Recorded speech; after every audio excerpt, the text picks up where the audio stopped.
Students, আজি আমি পঢ়িম ক্লাছ 12 মেথ চেপ্টাৰ নম্বৰ 2 বহুপদ। Students, চাবা কুৱেশ্যন নম্বৰ 5 কি কৈছে চাবা। কেইটামান বহুপদ p of x, g of x, q of x আৰু r of x ৰ উদাহৰণ দিয়া যাতে হিয়তে বিভাজন কলন বিধিটো সিদ্ধ কৰে। এনেকৈ এইবিলাক গঠন কৰিব লাগিব যে এই বিভাজন কলন বিধিটো যাতে সিদ্ধ কৰে। আৰু এক নম্বৰ কুৱেশ্যনত কি আছে, p of x ৰ মাত্ৰা আৰু q of x ৰ মাত্ৰা সমান হ'ব লাগিব। 2 নম্বৰ কি আছে, q of x ৰ মাত্ৰা আৰু r of x ৰ মাত্ৰা সমান হ'ব লাগিব। আৰু 3 নম্বৰটো আছিল কি, r of x ৰ মাত্ৰা কি শূন্য হ'ব লাগিব। তো চাবা ষ্টুডেন্টস, একেবাৰে সহজ তোমালোকক কৰি দি আছো চাবা। চাবা ষ্টুডেন্টস, আমাক কি p of x ৰ মাত্ৰা আৰু q of x ৰ মাত্ৰা আমাক উলিয়াব লাগে। যেনেকুৱা ধৰি লোৱা p of x ক আমি কিহেৰে ডিভাইড কৰো, g of x ৰে। আৰু কি পাও, ভাগশেষটো কিমান পাও, r of x। চাবা ষ্টুডেন্টস, ইয়াৰ মাত্ৰা আৰু ইয়াৰ মাত্ৰা সমান হ'ব লাগিব। যেনেকুৱা ধৰি লোৱা কি 2x স্কয়াৰ প্লাস 4, এটা হল কি আমাৰ p of x। এটুক এনেকুৱা এটা বহুপদ লব লাগিব যাৰে আমি কি ভাগ কৰিলে কি ইয়াৰ মাত্ৰা কিমান আছে 2, q of x ৰ মাত্ৰা কি 2 হ'ব লাগিব। যেনেকুৱা ধৰি লও আমি কি 2 ৰে ডিভাইড কৰিম, 2 ডিভাইড কৰিলে কি হ'ব, 2 কেনসেল যাব, তেনেহলে আমি কিমান পাম, x স্কয়ার পাম। তো চাবা ষ্টুডেন্টস, ইয়াত কি আছে, ঘাত 2 আছে, ইয়াৰ ঘাত 2 আছে, তেনে পূৰণ কৰি দিয়া 2x স্কয়ার পরিবর্তন মাইনাস বিলাক পরিবর্তন করে দিয়া, চিহ্ন বিলাক পরিবর্তন করে দিয়ে এটু ক্যান্সেল যাব, তাহলে কিমান থাকে 4। 2 রে 4 ডিভাইড করলাম কিমান জানো, 2 এ জানো, 2 2 যা 4, কিমান থাকে ভাগশেষ 0। সাবস্টেন্স ইয়াত 2 আছে, ইয়াত 2 আছে, মাত্রা ঠিকই আছে। ইয়াত 3 যিকোনো লব পারা তুমি, ইয়ার কোটি কোটি উদাহরণ আছে, তুমি যিকোনো এটা ললেই হল। এটা আমি লম, তাহলে আমি লিখিম যে সমাধান সলিউশন লেট ধরা হল কি p of x আমাক কিমান দি আছে, 2x স্কয়ার প্লাস 4, তুমি যিকোনো লব পাৰা, তোমাৰ ইচ্ছা হয় এইটো। আৰু q of x আমি কিমান জানো, x স্কয়াৰ প্লাস 2 জানো। আৰু g of x আমি কিমান জানো, 2। r of x আমি কিমান পাইছো, 0। এতিয়া বিভাজন কলন পদ্ধতিটো সিদ্ধ কৰে নে নাই সেইটো আমাক কি প্ৰমাণ কৰি দেখুৱাব লাগে। তো চাবা যে এতিয়া p of x বিভাজন কলন পদ্ধতি কি আছিল, p of x is equal to g of x into q of x plus r of x আছিল। চাবা এইটো আমি কিমান জানো, 2x স্কয়ার প্লাস 4, এটা আমি জানো। এইখিনি আমি কি ক্যালকুলেট কৰি এইটো আনিব লাগে। যদি আহে তেনেহলে আমি কি বিভাজন কলন বিধিটো সিদ্ধ কৰে, আৰু যদি নাহে তেনেহলে বিভাজন কলন বিধি সিদ্ধ নকৰে। আমি g of x কিমান জানো, 2 into q of x আমি কিমান জানো, x square plus 2, x square plus 2 plus r of x আমি কিমান জানো, 0। চাবা 2 টা পূরণ করে দিম, 2x স্কয়ার প্লাস 4, তেনেহলে আমি কি পাইছো, p of x is equal to এইটো আমি পাইছো। তেনেহলে আমি লিখি পাৰো যে এতেকে বিভাজন কলন বিধি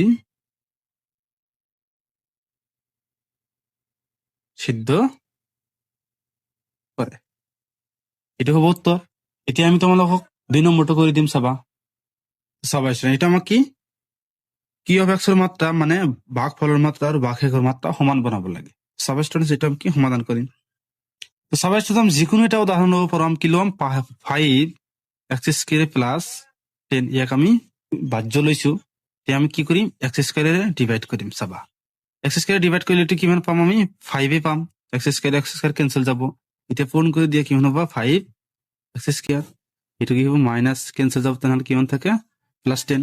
চাবা এইটোৰ আমি এনেকৈ লিখি পাৰো যে 5 into x to the power 0 is equal to কিমান জানো, আমি 5 এ জানো।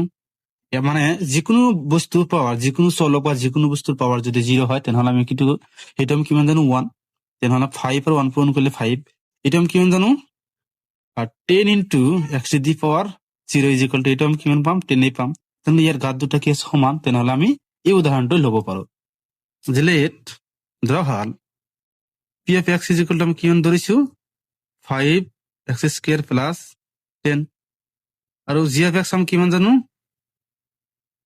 x স্কয়াৰ, আৰু q of x আমি কিমান জানো, 5 আৰু r of x আমি কিমান জানো 10 এতিয়া এইটো আমি ধৰিছো এতিয়া আমি পৰীক্ষা কৰিম যে এইটো বিভাজনকৰণ বিধি সিদ্ধ কৰে নে নাই চাবা ষ্টুডেন্টস আমি এতিয়া আমি কি কৰিম যে এতিয়া আমি পৰীক্ষা কৰিম বিভাজনকৰণ বিধিটো সিদ্ধ কৰে নে নাই p of x is equal to আমি কিমান জানো g of x into q of x plus r of x চাবা g of x is equal to আমি কিমান জানো x square into q of x আমি কিমান জানো 5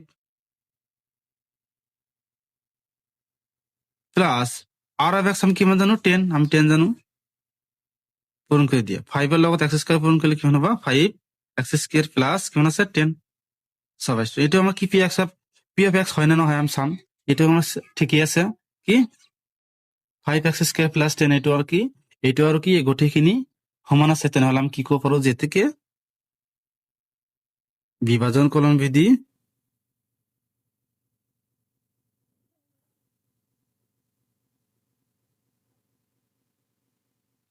সিদ্ধ কৰে